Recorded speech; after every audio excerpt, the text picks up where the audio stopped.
আজি আকৌ বহুত দিনৰ মূৰত কাপোৰ এযোৰ উলিয়াই লৈছোঁ। মই আচলতে ৰন্ধা বঢ়াৰ লগতে মই এনেকুৱা ধৰণৰ কামবিলাক কৰিও খুবেই ভাল পাওঁ।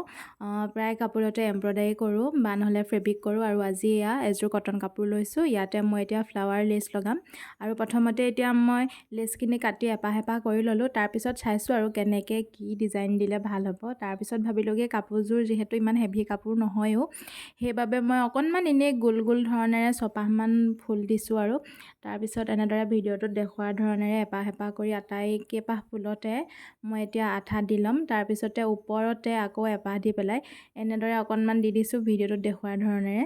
কাপোৰযোৰৰ ফাইনেল লুকটো একেবাৰে শেষত দেখিব, তাৰ বাবে ভিডিঅ'টো স্কিপ নকৰিব, একেবাৰে শেষলৈকে চাব। আৰু ভিডিঅ'টো বৰ বিশেষ বেছি দীঘল ভিডিঅ'ও নহয়।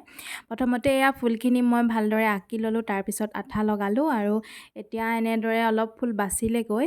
বচা ফুলখিনিও মই চাদৰখনৰ মাজতে দি দিলোঁ এপাহ এপাহ কৰি। তাৰপিছতে অকণমান চিম্পুল যেন লাগিল, ফুলখিনি লগাই দিলোঁ। তাৰপিছত ফেব্ৰিক লৈ পেলাই এনেদৰে অকণমান পাতৰ নিচিনাকৈ দি দিলোঁ। যিহেতু সেউজীয়া কাপোৰ, তাতে পাতৰ ৰং দিবলৈ একেবাৰে নিজিলিকিব, সেইবাবে হালধীয়া বগা ধৰণৰ নিচিনাকৈ পাত দি দিলোঁ আটাইকেইপাহ ফুলতে।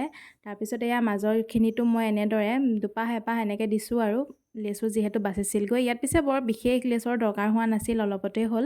তাৰপিছত এইফালে মোৰ এয়া কাপোৰযোৰৰ ফাইনেল লুক। এইখিনি পিছে এদিনতে কৰি হৈ গ'ল, যিহেতু অকল আঠাহে লগাইছোঁ।